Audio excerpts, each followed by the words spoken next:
Louis Vuitton, the world's most valued luxury brand, is worth almost $30 billion. Its origins may be traced back to an impoverished youngster in the 18th century who could only dream of affluence. He did odd work with artists and craftspeople to make ends meet because he didn't have food or money. He didn't make much money, but he learned valuable skills that helped him develop modern luggage and build a billion-dollar business. Louis Vuitton was born and raised in the 19th century in Arnault, France. His parents were hat makers and farmers. At the time, France was still recovering from the Napoleonic Wars, and many farmers, including the Vuittons, were struggling financially. Louis was forced to work on the family farm from a young age. From dusk until dawn, he raised the animals, stored firewood, and planted and harvested crops. Louis's life took a turn for the worst when he was 10 years old. His father remarried soon after his mother died. Louis's terrible stepmother was analogous to fairy tale villains.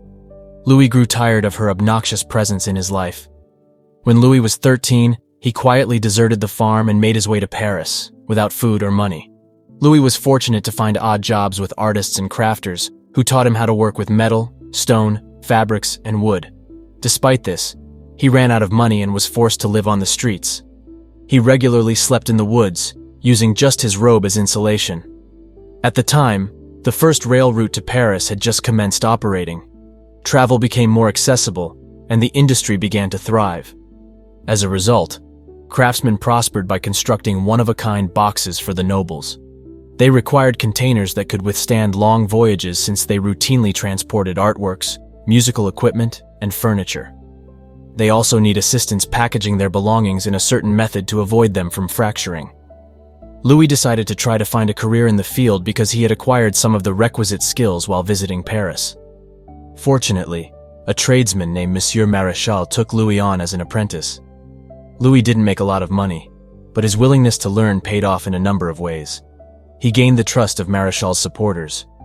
Later, the Empress of France commissioned him to design boxes for her. After working for the Empress for a year and becoming increasingly in demand, Louis founded his own business.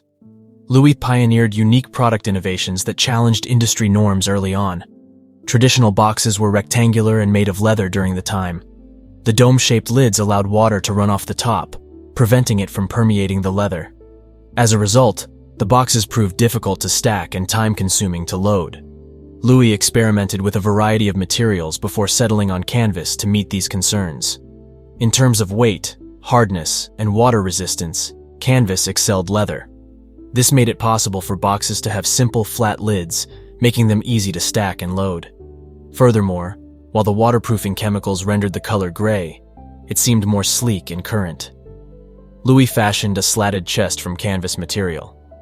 His new possession was the first piece of modern luggage. Although customers were initially skeptical of its advantages, it swiftly acquired appeal and established itself as a fashionable must-have item.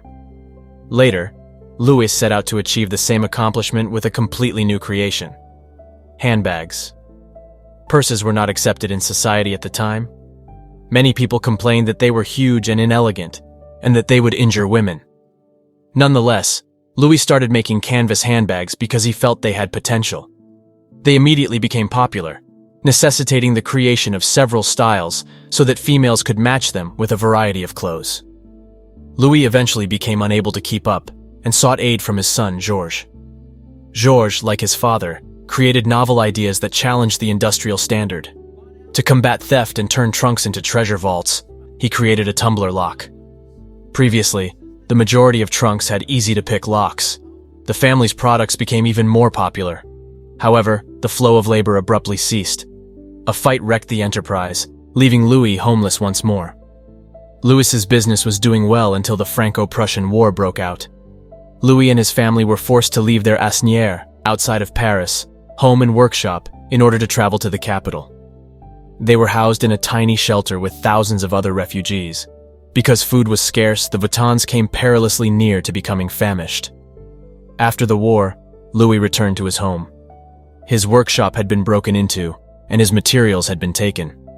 Louis didn't waste any time fixing his workshop or looking for a new shop location with the money he had left in his savings. Fortunately for him, the fighting reduced real estate values. Louis took advantage of the opportunity and purchased a business in a posh area. After reopening, Business immediately resumed, and orders began to arrive from all over the world. Louis felt obliged to experiment with new, daring ideas. At the time, technology allowed for the printing of one-of-a-kind patterns on cloth. Because canvas is a textile, Louis was able to create a variety of trunks with stripes. The new design quickly gained favor. It gave folks a way to stand out and show off their modernity. It also made it more difficult for imitators to imitate Louis's designs. Following that, Louis received so many international orders that he decided to open a store in London. As a result of his success, his clientele grew to include more adventurers and royals. Louis rose to prominence as the only designer whose creations could be found in both opulent palaces and remote forests. Louis finally decided to produce his first catalog in order to make ordering easier. It was a sound option that would surely benefit the company's growth. However, a startling disaster disrupted Louis's goals that same year. Louis, who was 72 years old, left his house abruptly. His reason of death is still unknown. Georges was now in charge of finishing out his father's unfinished business. Georges rushed to build the business and attend the World Fair in the United States. After the experience, he recognized he needed a global sales network. Fortunately for him, he met John Wanamaker at the fair, who might be able to help. John was an early adopter of the department store and the price tag. After meeting Georges, he began pushing LV at his New York department store. It was the first in the United States to bear the brand. In remembrance of his father, Georges created a monogram with an interlocking L and V in a floral style. Customers were taken aback when they discovered the monogram on products. They were used to only customizing their bags with their initials or names. However, as time passed, the new look gained popularity. Following that, Georges and his son Gaston continued Louis's legacy by creating new designs. The Keepall, Noe, and Alma, a replica of a Coco Chanel commission, are noteworthy creations. The Keepall is a day-to-day bag. By that point, Georges had finished a countrywide tour and had built a distributor network. He, like his father, was destined to take the corporation to new heights. Unfortunately, history continued repeating itself. He passed away, leaving Gaston to complete Louis's unfinished business. Gaston's fortunes did not improve straight away. As a result of the onset of World War II, contracts were cancelled. Gaston was forced to close the LV facility and stores. According to the author of Louis Vuitton, a French saga, Gaston became so desperate for survival that he collaborated with Germany's ruling party. Gaston is claimed to have allowed the erection of memorial busts and to have opened a business in Vichy. According to the story, LV was the only store allowed to remain open, while others, like as Van Cleef and Arpels, were forced to close. Later, a Louis Vuitton spokesman stated, "This is old history. We are tolerant, diverse, and everything else that a modern corporation should be." After the war, Gaston delegated the task of re-establishing the firm to his sons Henry, Jacques, and Claude. Under their father's supervision, the brothers ensured that new designs of luggage were manufactured each year. However, after Gaston's death, business decreased. Hard-sided luggage has lost part of its allure. Henry, Jacques, and Claude were separated from the company's management, so they asked Henry Racamier, their sister's husband, to take control. Henry had built and profitably sold a steel trading firm by that point. Because he had strong business understanding, he transformed LV from wholesale to retail and capitalized on the Asian market. In just 6 years, LV's sales increased from $20 million to almost $260 million. Henry made LV public about the same time. Over 1 million shares of the company's stock were sold. 2 months later, the stock price of LV began to fluctuate. Analysts predicted that sales would fall due to an increase in counterfeit items. Despite this, Henry proceeded to create enterprises all around the world. He debunked the analysts in a matter of years.